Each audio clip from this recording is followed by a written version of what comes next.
You're listening to Civic Media. You can tune into any of our live shows on any radio station across the state with the Civic Media app. Find us in your phone's app store and listen anytime, anywhere.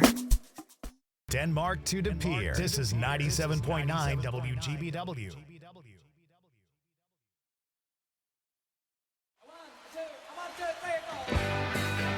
Broadcasting live from the Civic Media Studios in Green Bay, this is Nightlight with Pete Schwaba, your inside source on everything entertainment from Wisconsin to Hollywood.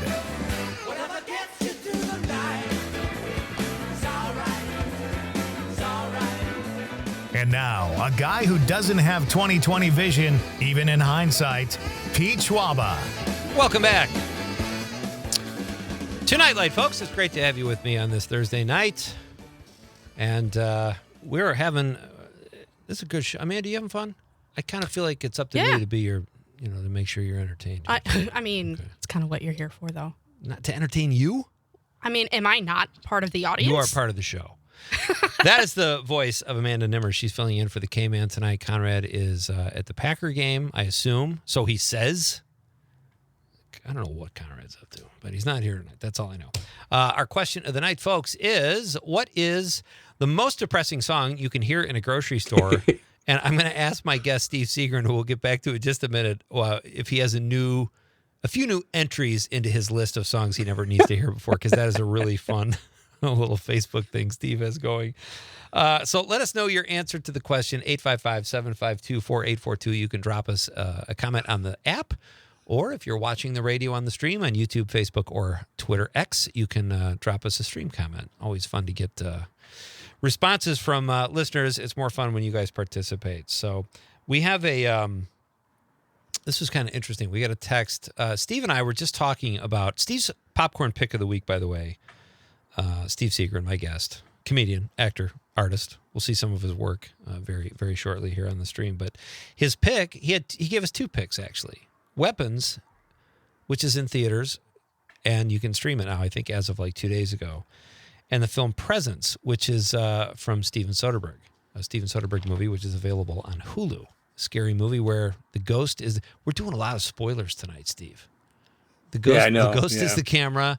We kind of spoiled the ending to the Florida Project and also Weapons. So you don't have to see any of these films, folks. We've already explained. No, they're all great. And there was great picks, too. Anna, listening in the 608, she's a Madison gal. We know that. She says, "Hi, Pete. You and your guest were talking about Once Upon a Time in America. I heard that Quentin Tarantino is making a new movie with Brad Pitt and the character he played in that movie. Did you know that Mike Moe, who played Bruce Lee in the movie, lives in Waunakee, Wisconsin?" I did not know that. Right outside of Madison. That's David Fincher directing it. Tarantino wrote the script, but he's not directing. Correct. And just I think it's just called Cliff Booth or something. Yeah, I am curious, to see what they do with that. I'm sure it'll be good. Yeah. I mean, Tarantino, he didn't direct True Romance. He just wrote it, and Tony Scott directed. But that's one of my favorite. If you could say that's a Tarantino movie, too, that's a great flick. Thank you, Anna. Thank you for the text. All right, so my guest is Steve Segerin. He is a stand-up comic. Do you still go up anywhere, Steve? Do you ever go up, or are you totally done? No, I haven't. Okay. Last show I did was at the Zanies in St. Charles, 2010. Wow, okay. Do you miss it? It's been a while. No. No, okay. No. Easy answer, no. Yeah. I have to say, once in a while, I come up with a joke like, "Oh, what if they would work on stage?" But I'm not going to go. Just post it to Facebook and be done with it. Yeah, that's it. Right? Yeah, that's what I do too. Steve and I were working together in Toledo. I don't even remember the year, sometime in the '90s. And Steve dared me when I was on stage. You were going to count how many times I said, "My idea of a good time? I don't think so." So, I probably did it 2 or 3 times and then bailed. But I think my favorite, I was only a comic for 7 years, but my favorite things were working the road with other comics. And I remember I was doing this character, I think I was in Grand Forks, and every time this guy said something, I would act like I had no idea. He would say it's like when 9/11, when those buildings flew into the plane, and I'd go, "What?" And he, the first time he looked at me, and then it's the JFK assassination. What? What? It's more fun when What are you people talking about? right? It's more fun when people don't know what you're doing. And he just looked at me finally goes, "What's your deal?" And the other comics laughing, and that's all I needed, you know? But, you know, I did that on our chat recently. You and I are both Bears fans, and we have a group of comics that are in that chat. And I said, go after this guy, but go volume. Offer him 10 7th-round picks. And I thought that was brilliant. And I got nothing, Steve. I got nothing. So I laughed. I just didn't type haha. You got to type LOL or it doesn't count, man. I didn't laugh with my fingers, Pete. That's Okay. All right. Fair enough. Steve Segerin is an artist now, folks. This is he's had great TV credits. He's had a nice career as an actor. He's still an actor, but he's also an accomplished artist who is starting to sell. Well, not starting to sell. You've been selling stuff for a while now, right, Steve? Yes, I have. Yeah, Jimmy Dore just bought something from me. So really, good old Jimmy. Good old Jimmy Dore, who is still working the road. I see too, in between his 8 million YouTube, whatever he's got going on over there. Hey, Amanda, we have some of Steve's works. Can we post one of Steve's paintings in the stream? Absolutely. If you're watching on the stream here. Okay, now see, hey, it's an old one. This is what I'm talking about. I love those like kind of POV paintings you do, Steve. How do you know? Like, where is that? That's my apartment. Okay. It's looking out my living room window one afternoon or one morning, I think. All right. So I know this is radio. I'll just describe it a little bit, but we do have people watching on the stream that can see it. And if you're not on the stream, it's just curtains open and Steve's view. And I love that stuff because it just takes you there, right? It's like a POV thing. That's most of what you do, Steve. Is there a style that you have that has a name that we might recognize?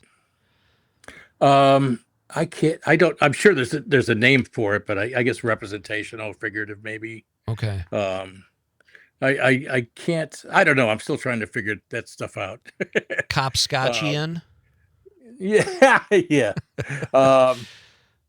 No, but I sold this painting and I haven't seen it in a while and I'm looking at it now. I'm like, yeah, it's not bad. Yeah. It's great. Do we have another one? Yeah, we got two more. Yeah, let's see another one of Steve's paintings. And if you know the name of these, Steve, let us know. I think that's just called Shoreline. And okay. It's from they're all from photographs. They're all from pictures I take, and I just crop them down to where to what I like. Yeah. And this one sold too. Yeah. But this is from a beach up a PCH called Point Magoo. Oh yeah, sure. And yeah. Nice. All right, let's take a look at another one of Steve's paint. Oh, I've seen this one on your website. I love that one. Yeah. I sold that one too. No, he's got nothing left, folks. I don't know. I got nothing left. No, I guess send him a picture and he'll paint it. This is from a swimming pool in Montecito up by Santa Barbara.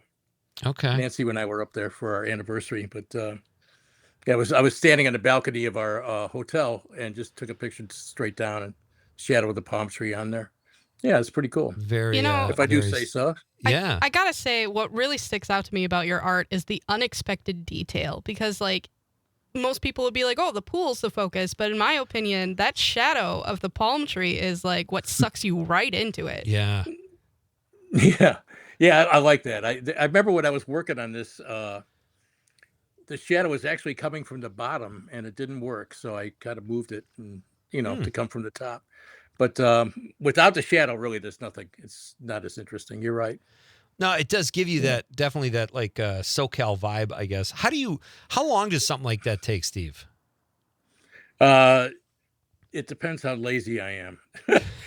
Usually it'll take me a couple days, but sometimes the longest I worked on something was like maybe a month, but I put it away for a while because I was getting sick of it. I always get to a point around the middle of the painting where I'm like, what the hell am I doing?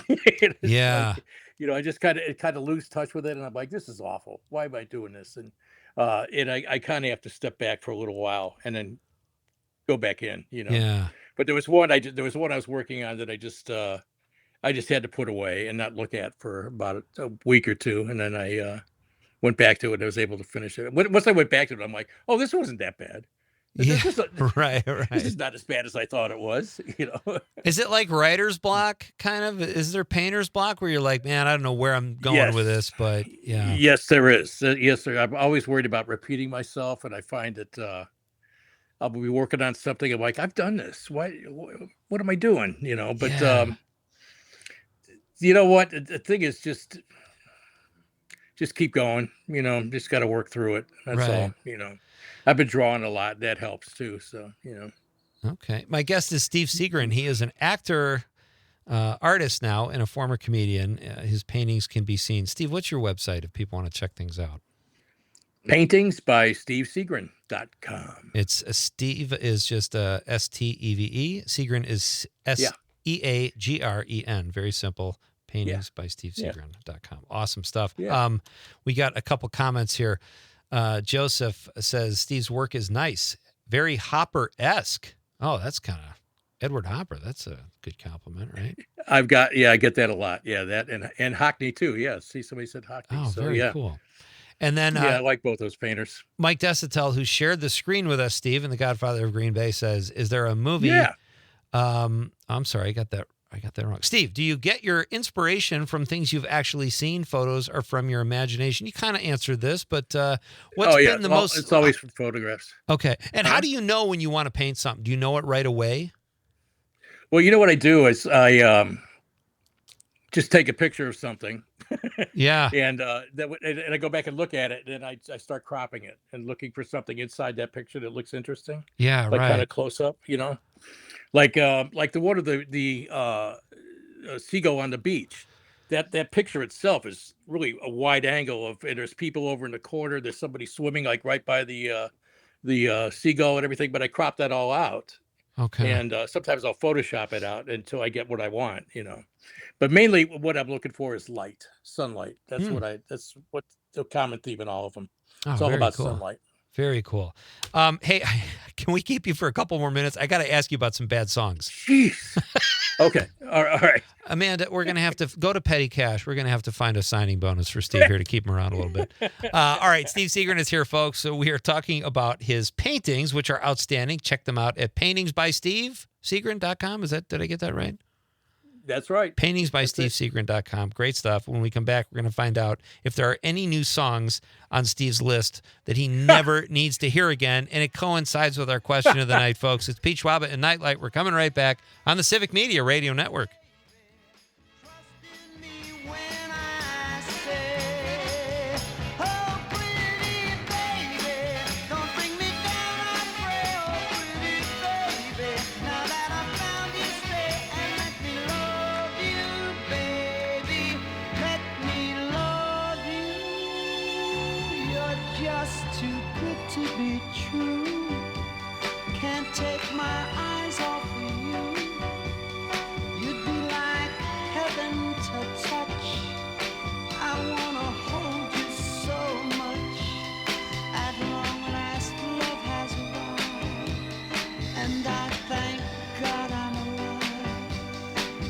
Just too good to be true. Can't take my eyes off you.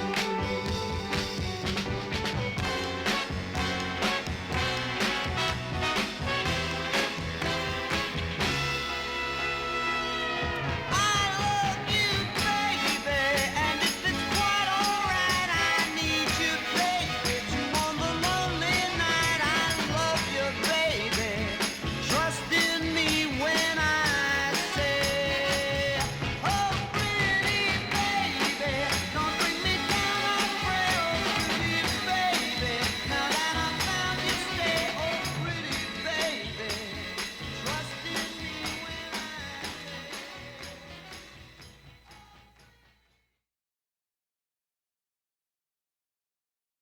You're listening to Civic Media. Stay up to date on the latest news and information for your local community and Wisconsin by signing up for our free email newsletter. Visit civicmedia.us/email to get started.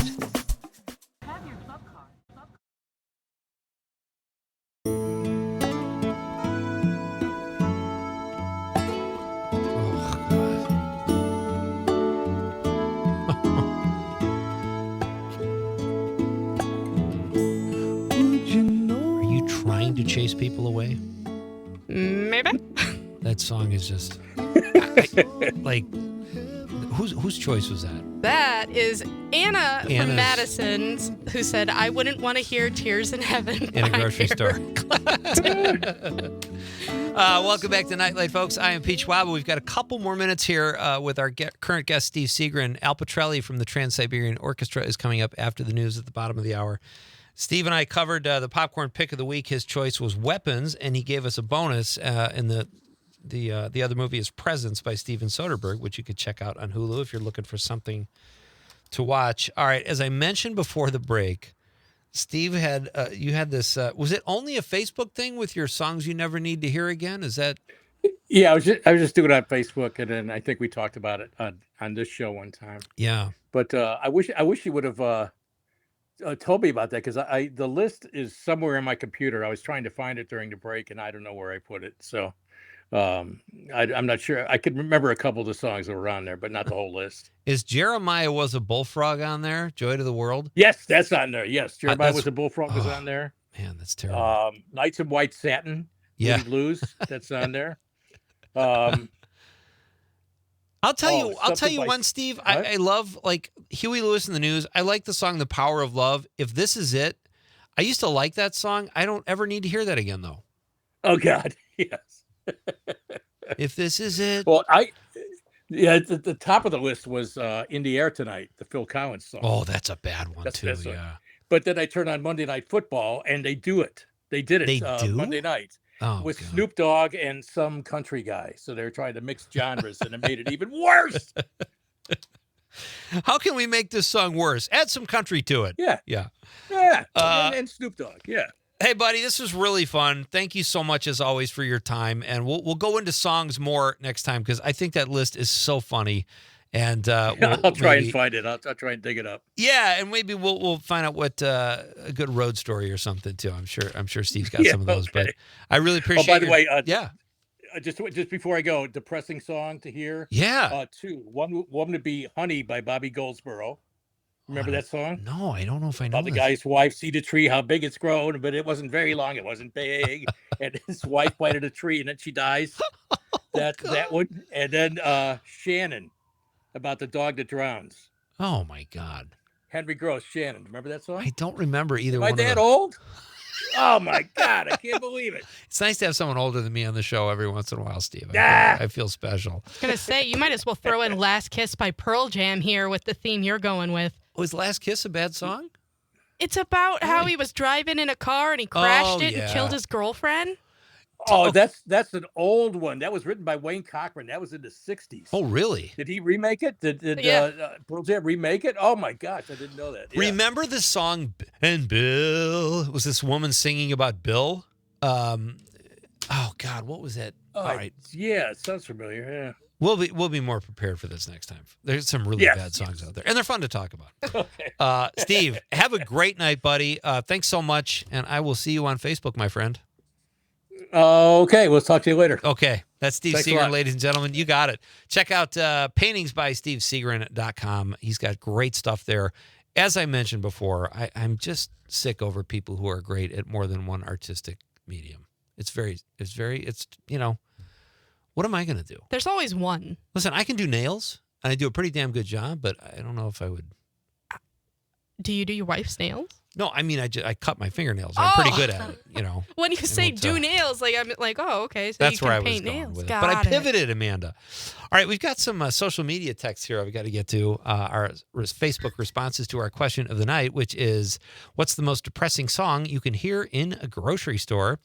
Mike Desdell says, we have no bananas. I get that, but that's the kind of song I would kill to hear in a grocery store just because it's not a bad B-side from the 80s. But I get it. Yeah, that's one I would not expect to hear in a grocery store either, Mike. Corey Hartman, our civic media pal here, Corey Hartman says, same old lang syne. You know why he says that, Amanda? I do not. The opening, this is a great song, first of all. Old Lang Syne, met my old lover in a grocery store. You should find that. We could do a little I'll go out with it. Dan Fogelberg. It's a great song. But I can understand where Corey's coming from. You don't want to hear that in a grocery store while you're shopping. Another Civic Media pal, Eric Bernstein, says Whiskey Lullaby.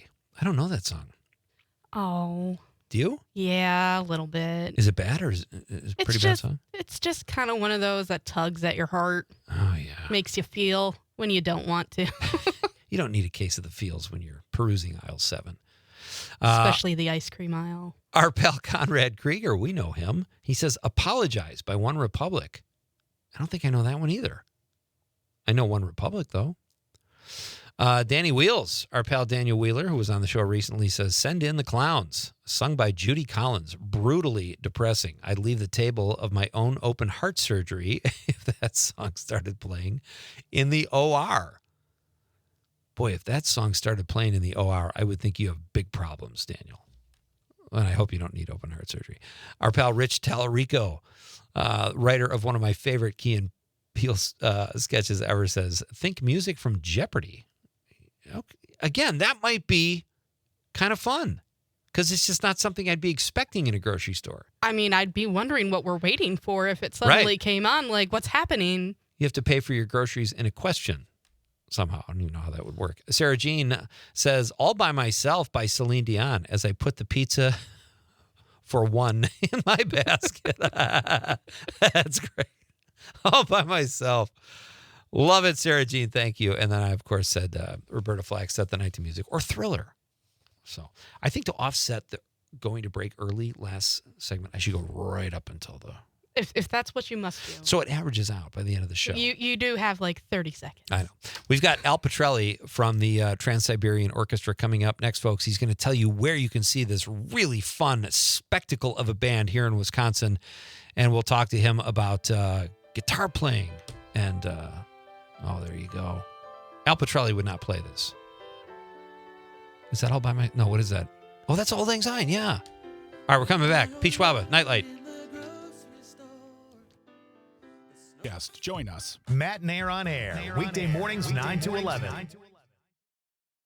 Behind her in the frozen foods, and I touched her on the sleeve. She didn't recognize the face at first. See, I just introduced you to a song you're going to love. Because I don't like listen to music to be sad, but that's a great song. If you ever think about like Unrequited Love or an ex. I guess. And Corey Hartman says he doesn't want to hear that when he's shopping. I don't think he's shopping right now. He might be listening to the game. Well, that takes some Old Lang Syne. All right, ladies and gentlemen, it is my pleasure to welcome back to Nightlight one of our favorite rock and rollers. He is also the guitarist and one of the musical directors of the Trans-Siberian Orchestra, also known as TSO, and he drops by tonight to discuss some really cool upcoming shows. Mr. Al Pitrelli. Hey, buddy. How are you, my friend? Good to hear your voice. Good to hear from you, too. Catch us up, Al. It's been like almost a year. How are you? And it went by fast, didn't it? It sure did. It was like 5 minutes ago we talked. No, all is good. I'm sitting on the couch. I'm watching, the Packers game, Thursday night football, and I'm talking to you in Milwaukee. What could be, what's wrong? It's all good Well, you're stuff. Madison. Well, we're actually in Green Bay. We're like, I don't know what, Amanda, 2 miles from Lambeau Field or whatever. Give or take. Parking's a real pain right now, Al. So, I bet. Well, good luck tonight anyway. Yeah, thank you, buddy. I hope you have a great night watching the game. All right, we'll talk to you soon. No, Al Pitrelli is here joining us over the phone here. The Trans-Siberian Orchestra, their winter tour is coming up, and you've got this year's show is called The Ghosts of Eve, The Best of TSO, and more. Tell us about this show, Al. Well, the show is based on the story written by Paul O'Neill, and you and I have spoken about him in the past. So the long and the short of it is that in '96 we recorded the first record, Christmas Eve and Other Stories. In '97 we recorded the album, The Christmas Attic, and both of them went multi-platinum really, really quick. Still did no shows. I think I joked with you once before. I felt like I was in the Steely Dan of Christmas. We were just recording records and selling a lot of them and never, ever playing live once. So the next year he said, listen, I'm taking songs from both of those records. I'm going to combine them into this new story I've written called The Ghost of Christmas Eve. All right. And we filmed the movie in '98. And within a couple of years, I found out that between the Hallmark Channel and PBS and a few other stations, that became like the #1 holiday film for people. It became like part of their tradition. Like when I was a kid, watching Charlie Brown or It's a Wonderful Life, Miracle on 34th Street, whatever. Yeah. And everybody just fell in love with this. So we decided we had a great year last year. But you know me, come the second week of January, I want to scratch my head and say, well, how can we make it better or bigger or just cooler?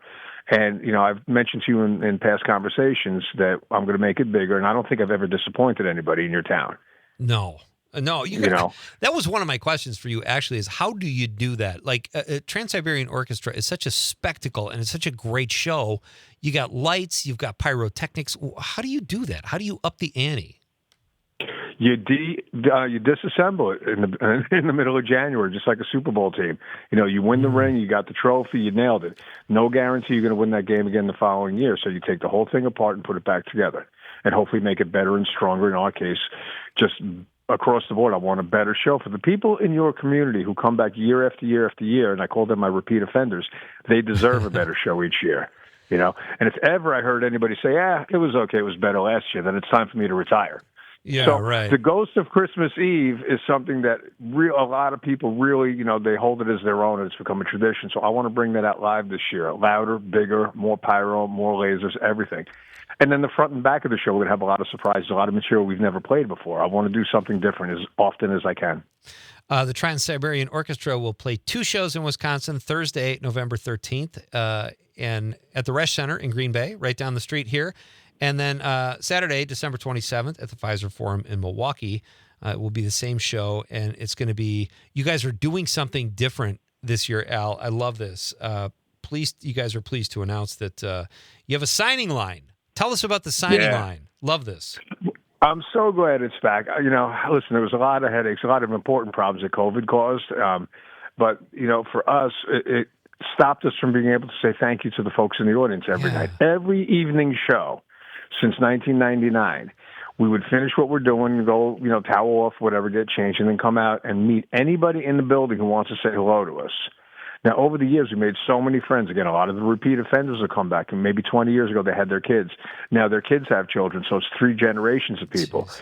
And people used to come up to me and say, listen, because of last year's show, my daughter or my son wanted to take violin or guitar or piano lessons, and that means that's the hidden treasure in my job. I love hearing that. And, in COVID, the last 5 years, we weren't able to do it anymore. It was just, too risky. I don't want to get anybody in the audience sick. I certainly don't want anybody in the band getting sick. So this year I've said, I've had enough of this. It is what it is. And we're just going to come out. And again, every show in the evening, anybody in that building who wants to come by and say hello to us, please do. There'll be a bunch of tables and chairs in, one of the upper hallways across from a concession. And we'll be there all night. And I so can't wait to say hello to everybody again. Always the violins that get all the attention, says the disgruntled violist. Yeah, I know. It's like singers get all the glory, and I just got to stand behind them. I get it. Second fiddle, no pun intended. I think guitarists get some pretty good attention too there, Al. I think you're doing okay.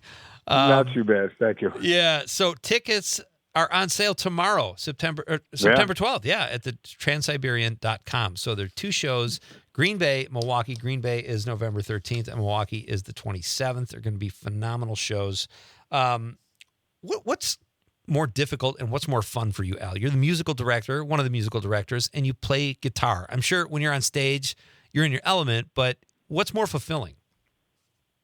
Both of them, to be honest with you. I mean, I grew up a guitar player first, and I became a musical director about, 35, 40 years ago. Jeez. And I love them both equally, but they're 2 completely different hats to wear. If I'm up there playing guitar, all I'm worried about is playing guitar. But as the MD, I'm constantly watching, I'm constantly listening, I'm constantly looking around. My job is really easy until something goes sideways. Yeah. And then I got to be me and make sure that the audience never noticed there was a problem. Now, that could be a musical problem, it could be a technical problem, it could be a production problem, but nobody in the audience will ever know that there was a problem. And, it made me a better piano player being an MD. It made me a better all-around musician. I'm a student of music forever, so I'm constantly, right in front of me, I must have 6 or 7 different transcripts of different symphonies by different composers. I'm constantly reading scores. I'm constantly looking for new information. Just because, if I have to write a part for the, the underscoring to the narration, I want to come up with something really deep and meaningful and pertinent to that. So as a guitar player, I'm a guitar player. As an MD, I'm always trying to serve the song and making the show better because the story and the audience comes first. That's a great answer. What about, all right, let me ask you this. How do you balance like your excitement? Like you've been doing these shows. First of all, tell me how you do this. 64 cities in 48 days. What is going on there? You got evil twins or alter egos or what? Beat me up, Scotty. You know? Yeah, right. Well, it is a lot, first and foremost. My band will do like 50-something shows. A lot of them are double show days. And it got chopped into two bands. 99, we did our first tour. There was 7 cities on the itineraries. I think 10 shows in 7 cities. And then the following year, promoters from all over America were like, we want a show. And my boss, the gentleman who started this whole thing, Paul O'Neill, said, look, dude, I can't get a band from Boston to Seattle to Fort Lauderdale to Green Bay. It's not going to happen. We only have like so much time to do this. And he looked at me and he goes, okay, you take a couple of the original guys, start another band, and I'll take the remaining bunch from the original band, and I'll stay up in the 13 colonies. So 2000 is when it got chopped into 2, and I think by 2003, we were running out of real estate, and they said, look, can you do a show at 3 in the afternoon because the night show sold out? And I went, we're doing a rock and roll show at 3 o'clock in the afternoon? Okay.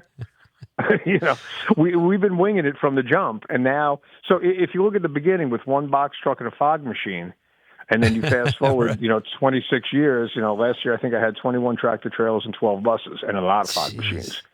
Well, but if you follow the trajectory and the evolution, then it's a little easier to follow. And I know we laugh like rock and roll at 3 o'clock in the afternoon, but I'm sure, like you guys say, you have multi-generational fans. So you've probably got some people that really appreciate a 3 o'clock in the afternoon show as opposed to a late night one. So that's kind of nice that you guys offer that when things happen that way. So, all right. I'm trying to hit on everything. You guys have so much stuff. You're donating a lot of your proceeds to charity too. Tell us about that because that's pretty cool.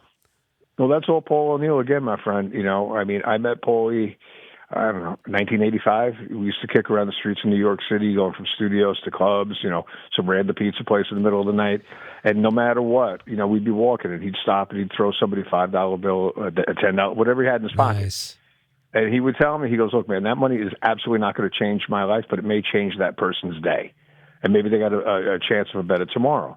So you fast forward a bunch of years, and we're doing our first show at the Tower Theater in Philadelphia in '99, first show ever TSO played, and it sold out in like 45 minutes. We didn't know who was coming to the show. We just know that, okay, we're sold out. That's amazing. And he says, listen, as a show of appreciation, I want to take $1 from every ticket we sold tonight and put it back into Philly. And he goes, as a matter of fact, we're going to do that every ticket we sell forever. Now, that's about almost 21 million tickets ago. Oh, my gosh. Yeah, dude, he changed the world, and I'm so proud of him. Yeah. It's so great. $1's not a lot of money. It's not a lot, Right. But it made a difference. And I didn't mean to cut you off, but it is so great to be part of somebody who loved people so much and didn't talk about doing it, but did it. And $1, like you just said, from every ticket to local charities. To date, the TSO have distributed more than $20 million to worthy charities throughout North America. If you didn't already need an incentive to go and hear this really cool show or see this really cool show, that's another incentive. Al Pitrelli is my guest. He is the guitarist and musical director for the Trans-Siberian Orchestra. They have 2 Wisconsin dates coming up.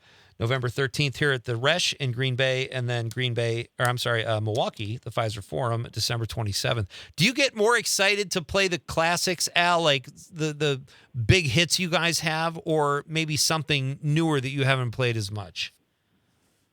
Probably a little bit of both. I mean, when the house lights go down and the curtain comes up, I immediately turn into a 14-year-old. So I'm just thrilled to be standing there at 63 years old, But in all honesty, like as soon as I hit the first opening motif of Christmas Eve, Sarajevo, 12:24, and I hear that audience erupt, I recorded that song almost 31 years ago, and people still love it. It still sounds brand new to me, even though it's considered like one of our classics, if you will. Yeah.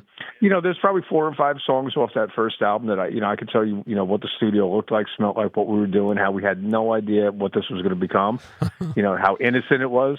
And then there's songs, later in the catalog that are newer that, maybe people in the audience hadn't heard, but I love watching their expressions change and hoping for a good reaction at the end. Yeah. But I'm pretty happy with everything we play. And it's a very dynamic show. So some of the more bombastic stuff is cool, yet some of the more intimate things, like a solo acoustic guitar and vocal piece, and you can hear a pin drop in that arena. So I'm very proud of most of the catalog. I enjoy playing all of it. Very cool. I do have a quick question. How fast Yes, do you ma'am. guys set like sell out? That I don't know any longer. I knew that when it was brand new and there was only a couple theaters, and if you sold out 3,000 seats, everybody's talking about it. But to be honest with you, I asked that question like the morning of the show. Like I'll get off the bus at 8 a.m. and I'll go to my production manager and say, how are we looking tonight? He just gives me a big old smile. He's like, Maestro, we're good. I'm like, all right, cool. So I don't really have that answer. I know that we'll they go by percentages, by weekly sales and all that stuff. But we've been doing pretty good for a while now. So if it sells out, fantastic. If it doesn't sell out, well, all right, the people that are there are going to have a great time. I mean, I can say from my point of view, like anytime I've tried to get tickets, they're always sold out. So I think it's pretty fast. Yeah, best not to take any chances. Tickets go on sale tomorrow at trans-siberian.com. Al Pitrelli, always great catching up with you, pal. Have a great tour and a great holiday season, and enjoy the game tonight. All right, listen, it's 7-0 already. This is going great so far. Right. Always a pleasure to talk to you, my friend. You stay well, and have a great holiday, and thanks for the time tonight. I'll see you soon. Anytime. All right, Al Pitrelli, we are coming back to wrap things up next, folks, on Nightlight with Pete Schwaba on the Civic Media Radio Network.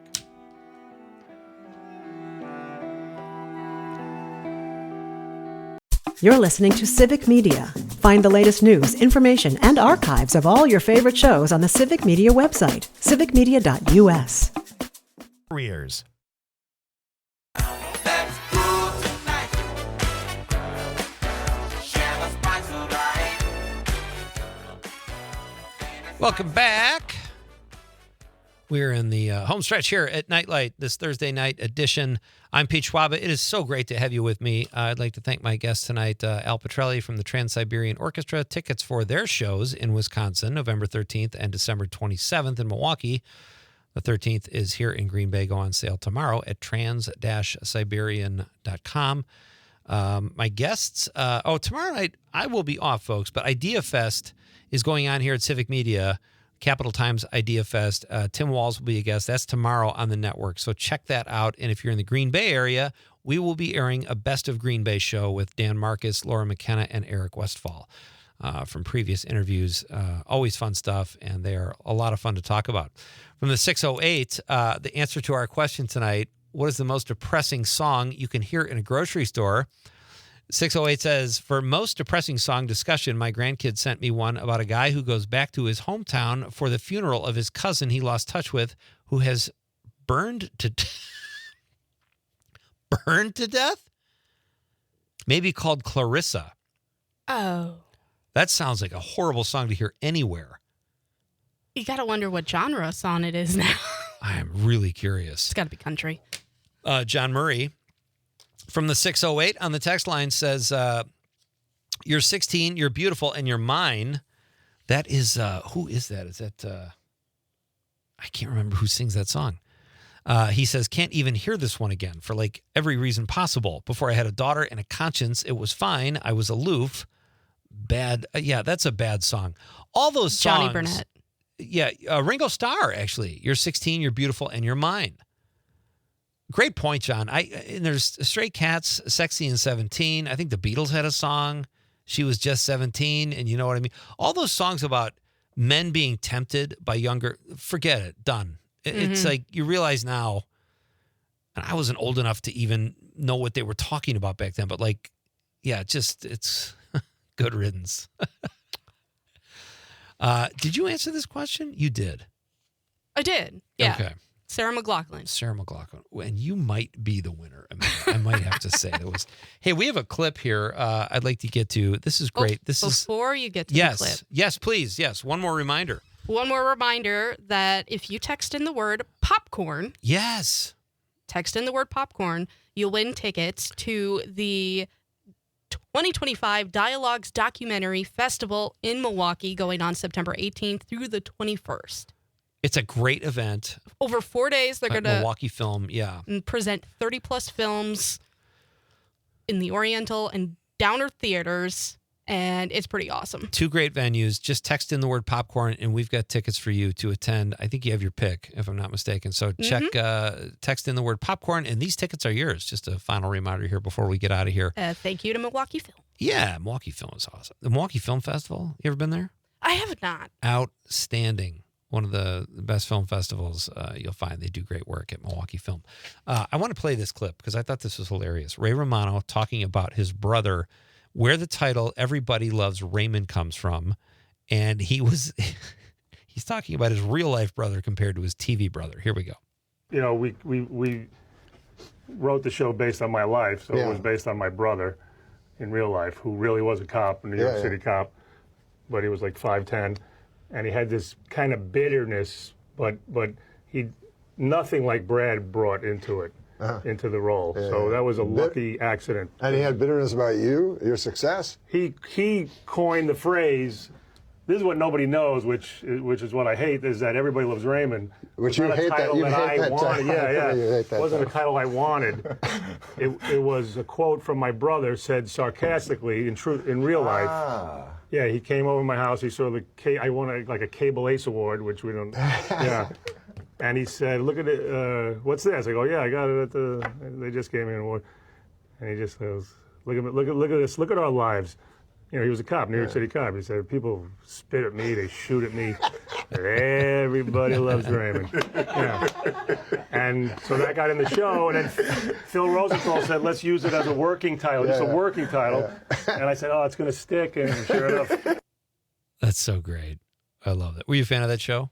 I watched it here and there. Same. I wouldn't say I was a fan, but No, I'm the same way. I thought it was fine. And Ray was a great stand-up. Still is. But I thought that story was hilarious. So what do you think? Sydney Sweeney is a boxer. You buying that? No. I do credit her for the soap is ridiculous and whatever. Sometimes she's hard to take seriously, but like she does try to do different roles against type. But the boxer thing I'm struggling with.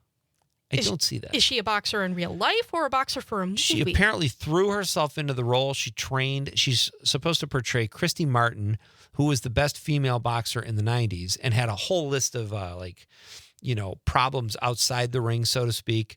But she was a great boxer. And I think this is like a passion project for Sydney Sweeney. And that was in the Hollywood Beats. Those will come out tomorrow. So you can check out the trailer. But I don't know. That doesn't really do much for me. I don't know. I feel like she's one of those who like becomes the role. Yeah. She tries. Listen, I'm not saying she's a bad actress. She does have, like, she was great in White Lotus season 1 because she has that kind of sassy, suburban, spoiled rich girl look to her. And she was very funny. Other roles, it's kind of a stretch. I feel like it's going to be interesting to see if she can pull it off, though. Yeah, totally. I mean, it could be one of those things where she does it and it's great. Right. Or it's horrendous and it's going to haunt her. It'll haunt the viewers. Although, probably, haunt the viewers. I was going to say, if Bathwater didn't do it, I suppose a bad movie isn't. Exactly. Folks, I will be back live on Monday. Eric Westfall, WGBW afternoon host, will be with me in studio talking about a really funny play he is a part of. It's a play, one of those plays where everything goes wrong. And then Max Blasco will be here in the second hour talking about a mental health film festival that he founded that is just great. We've got Trapper Shep on the show next week, hoping to get actor Mike McGill, who's Appleton, hails from Appleton. He's no longer in Appleton, but great actor. But he will be on the show one way or the other soon. Amanda, thank you so much. This was fun. Oh, yeah. Yeah. I'm Pete Schwaba, folks. Thank you for all your texts. Thank you to Al Pitrelli and Steve Segerin on behalf of producer Amanda Nimmer. I'm Pete Schwaba saying good night, Wisconsin. The national news cycle never stops, but it can be hard to find news about your local community. Civic Media is dedicated to providing quality local and state news coverage across Wisconsin. With the Civic Media app, you can get notifications about local stories that matter to you and your community. Find the free Civic Media app in your phone's app store and choose notifications from the menu to tell us what kind of news you want to hear about.